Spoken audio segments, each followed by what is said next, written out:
लग्न समारंभाच्या निमित्तानं राज ठाकरे आणि उद्धव ठाकरे हे एकत्र आले होते आणि ठाकरे बंधूंच्या एकत्र आल्यानं महाराष्ट्रात ठाकरे परिवारावर प्रेम करणाऱ्या प्रत्येकाच्या आशा पल्लवित झाल्यात। दोन्ही ठाकरे बंधू एकत्र यावेत अशी इच्छा महाराष्ट्रातील शिवसैनिक आणि मनसैनिकांकडून आता व्यक्त केली जाते। पाहूया त्याच संदर्भातला एक स्पेशल रिपोर्ट। उद्धव ठाकरे आणि राज ठाकरे एका लग्न समारंभात एकत्र आले होते। राज ठाकरे आणि उद्धव ठाकरेंच्या एकत्र येण्यानं ठाकरे बंधूंच्या मनोमिलनाच्या शिवसैनिकांच्या आशा पल्लवित झाल्यात। उद्धव ठाकरे आणि राज ठाकरे यांनी एकत्र यावं असं अनेक शिवसैनिकांना वाटतं, तसं अनेक मनसैनिकांनाही वाटतंय। लग्न समारंभात दोन्ही भावांमध्ये आणि कुटुंबात झालेला संवाद एकत्रीकरणाच्या प्रक्रियेची पहिली पायरी ठरो असं अनेकांना वाटू लागलंय। खुद्द संजय राऊतांनीही यावर भाष्य केलंय। ही चर्चा गेली अनेक वर्ष सुरू आहे आणि त्या चर्चेमध्ये माझ्यासारखा माणूसही सहभागी असतो। बरोबर, कारण मी राज ठाकरे यांच्या बरोबर सुद्धा जवळून काम केलेलं आहे। त्यांचं आणि माझं अनेक वर्ष मित्रत्वाचं नातं राहिलं, त्यांच्या कुटुंबाशी राहिलं, त्यांच्या वडिलांशी राहिलं, सगळ्यांशीच राहिलं। उद्धव ठाकरे माझ्या पक्षाचे नेते प्रमुख आहेत, तेही माझ्या जवळचे माझे भाऊ आणि मित्राप्रमाणेच आहेत।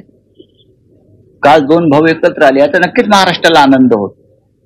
ठाकरे कुटुंबावर महाराष्ट्राचं जीवापाड प्रेम आहे, एक लक्षात घ्या।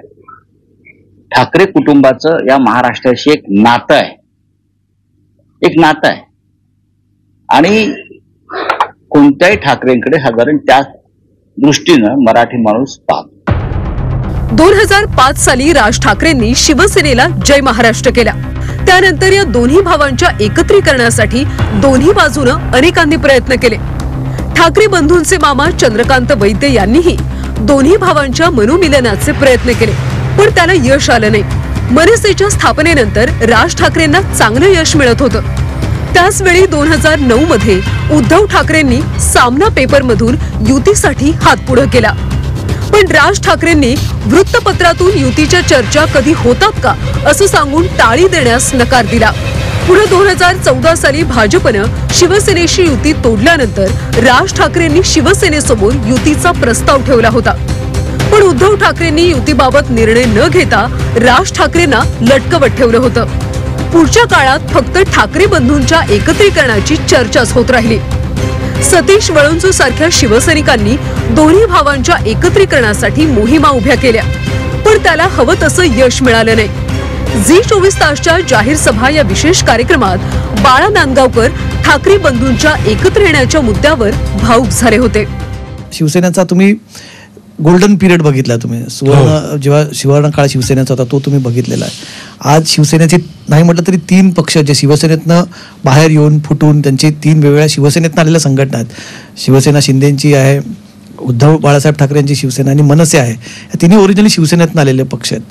हा सगळा प्रवास एक जुना शिवसैनिक म्हणून बघताना बाळांगावकरांना 24ची निवडणूक या तिन्ही शिवसेनांसाठी किंवा तिन्ही सेनांसाठी किती महत्वाची वाटते? नाही, खरं बात आहे, माझ्यासारख्या एक बाळासाहेबांचा शिवसैनिक म्हणा, माझ्यासारखा एक कार्यकर्ता म्हणून म्हणा, हे माझ्यासाठी क्लेशदायक आहे। त्याचं कारण असं की आम्ही ज्या बाळासाहेबांना डोळ्यासमोर ठेवून ज्यांनी आम्हाला जमिनीवरून आणून इकडे बसवलं, आणि आज त्या sorry please I am sorry पाणी आहे त्याच्यात।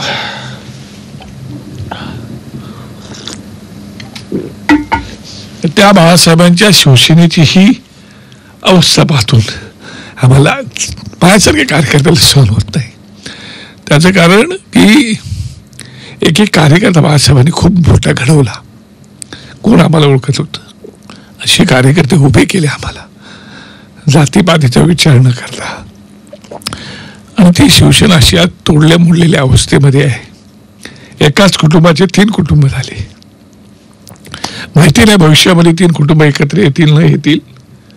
माझा प्रयत्न तर जे माझ्यासोबत ज्यांनी माझा प्रवास पाहिला त्यांना माहिती आहे की मी त्यासाठी किती प्रयत्न केले, ते खूप प्रयत्न केले। महाराष्ट्रात मराठी माणसाचा आवाज क्षीण होत चाललाय। मुंबईसह ठाणे, नवी मुंबई यासारख्या शहरांमध्ये मराठी टक्का कमी होतोय। परप्रांतीयांची दादागिरी वाढू लागली। दुसरीकडे शिवसेनेचं मुंबई ठाण्यामध्ये प्राबल्य कमी होतंय। मनसेही अस्तित्वासाठी संघर्ष करते। दोन्ही ठाकरे बंधू एकत्र आल्यास मराठी माणसाचा राजकीय आणि सामाजिक आवाज बुलंद होईल अशी आशा आहे. त्यामुळे लग्न समारंभात झालेली भेट मनोमिलनाचं पहिलं पाऊल ठरेल का, या आशा पल्लवित झाल्यात. अमोल पेडणेकर, झी 24 तास, मुंबई.